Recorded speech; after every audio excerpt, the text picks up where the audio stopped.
Hello les filles, bonjour. Alors aujourd'hui je viens avec une nouvelle vidéo donc enfin je viens vous parler des pinceaux et de leurs fonctions ainsi que de leur nettoyage et de leur entretien. Je sais qu'il y a beaucoup de vidéos anglaises et américaines sur les pinceaux, mais bon, pour celles qui ne comprennent pas l'anglais, eh bien je suis là pour vous l'expliquer. Alors, je vais commencer déjà par vous présenter les fonctions de chaque pinceau, ou plutôt des pinceaux les plus importants avec lesquels on travaille, ou je veux dire celles qui ne savent pas vraiment bien maquiller. Je vais vous montrer les basiques qu'il faut avoir. Parce qu'avant tout, avant d'avoir du maquillage de marque et de très haute qualité, le plus important c'est d'avoir de très bons pinceaux. Mettre le prix pour les avoir, vaut mieux avoir de très bons pinceaux que des pinceaux tout pourris avec du très bon maquillage. Je commence déjà par le fond de teint, donc avec quel pinceau appliquer le fond de teint. Donc sachez que vous pouvez déjà l'appliquer à la main, vous pouvez l'appliquer donc au Beauty Blender, vous savez, la petite éponge rose qui donne vraiment un résultat je trouve qui est bien, mais c'est vrai que je trouve plus hygiénique quand on maquille professionnellement ou quoi que ce soit, de maquiller avec des pinceaux, parce que le Beauty Blender, j'ai l'impression que je sais pas, j'ai utilisé plusieurs éponges, j'ai l'impression que le fond de teint reste quand même à l'intérieur même si on le nettoie, et que c'est pas top pour tout ce qui est bactéries et microbes, etc.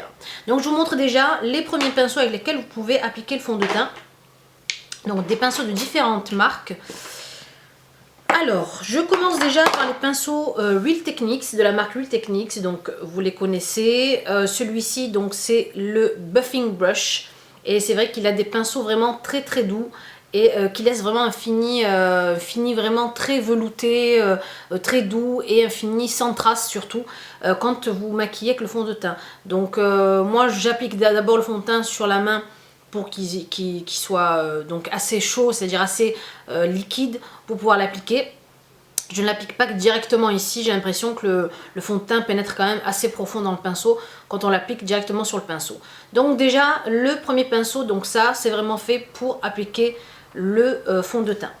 Vous en avez un autre ici de chez EcoTools, c'est le Custom Coverage Buffing, et c'est à peu près la même chose. Donc il a on va dire un bout carré, un bout plat, et des poils vraiment très denses et doux.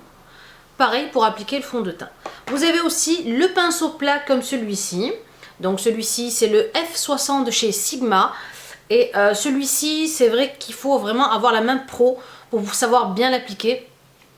Parce que quand on n'a pas l'habitude d'appliquer le fond de teint avec ça, on a tendance à laisser des traits dans son fond de teint et ça fait pas très joli. Sinon, vous avez aussi le duo fibre, le F50 de chez Sigma aussi, qui est comme ceci. Alors celui-ci a moins de poils que les précédents. Et c'est vrai que celui-ci est vraiment bien si on ne veut pas trop de couvrance, si vraiment on veut un effet léger sur le visage. Ensuite, je vais passer au pinceau poudre. Donc là, je vous en montre un seul, mais bon, en tout cas, sachez que vous pouvez poser la poudre avec plusieurs pinceaux différents.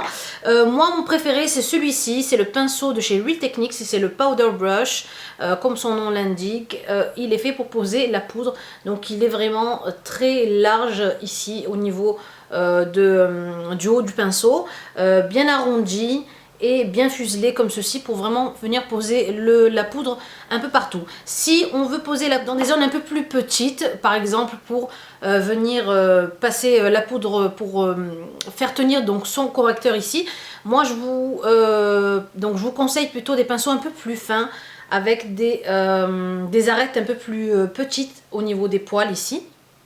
Et donc celui-ci c'est le Beauty donc by Perling, c'est la marque, c'est un pinceau allemand, donc après il n'a pas de nom spécial, donc voilà, donc un pinceau aussi assez dense avec des poils vraiment très doux pour venir vraiment poser la poudre bien précisément sous les yeux comme ceci, ou sur les petites parties comme on le désire. Donc voilà pour la poudre.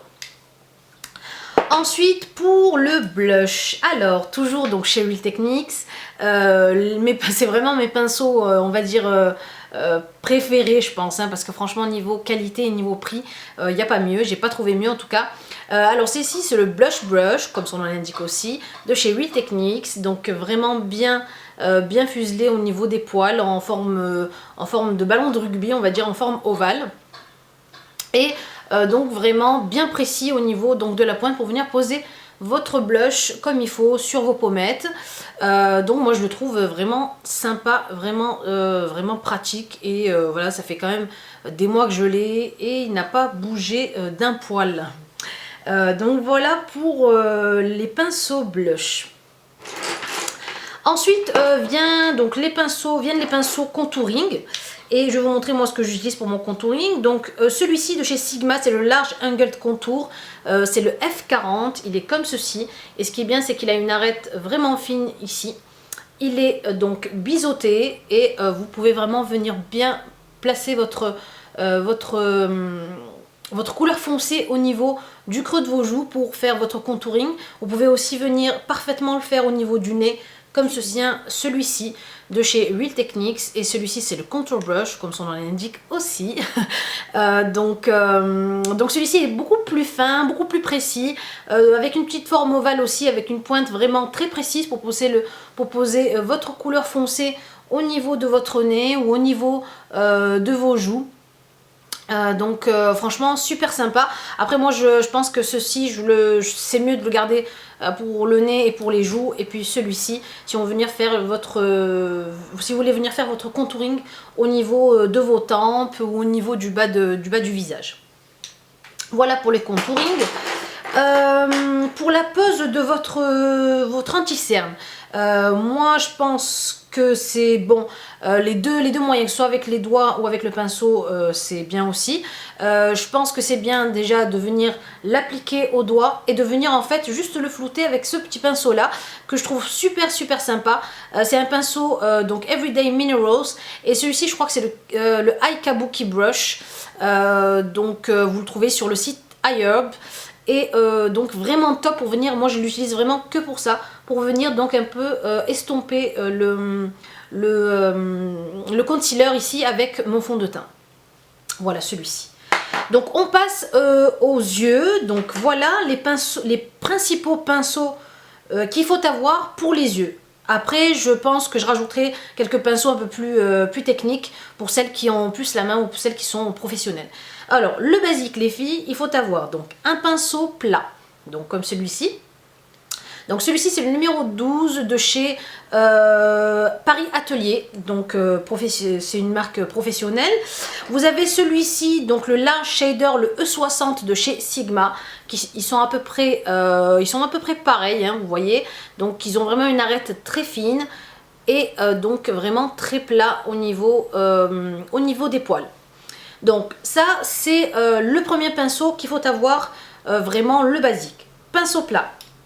Vous allez aussi pouvoir avoir donc des pinceaux plats toujours, mais avec en fait plus petits, donc toujours plat mais plus petit. Vous avez celui-ci, c'est le numéro 10, donc toujours de chez Make Up Atelier Paris. Et vous avez celui-ci, le E55 que j'aime bien, c'est le Eye Shading de chez Sigma. Il a des poils courts et une très petite surface de poils en fait ici. Donc voilà le deuxième pinceau qu'il faut avoir. Je vais vous dire aussi ce que vous en faites après. Ensuite le pinceau, l'incontournable pinceau pour se maquiller les filles. Et je vous en avais déjà parlé, si vous ne l'avez pas celui-là, ça ne sert on va dire presque à rien, pas de vous maquiller, mais d'essayer de faire des jolis maquillages. Franchement c'est la base, le basique. Voilà, je vous en montre plusieurs, des différents. Voilà, alors, le pinceau incontournable, c'est bien sûr le pinceau estompeur, ou encore le pinceau fluffy, ou encore le blending brush, donc en anglais. Alors, vous en avez un ici de chez Sigma, c'est le Tapered Blending, c'est le numéro E40, qui est lui donc assez touffu, avec des poils vraiment assez, on va dire, un peu quand même écartés, et très mou, on va dire, vraiment très souple au niveau des poils, pour venir bien estomper celui que j'ai utiliser aujourd'hui. Bien estomper votre couleur ici, vous mettez au niveau du creux, du coin extérieur de l'œil pour venir vraiment la flouter. Et donc c'est vraiment, il est vraiment super.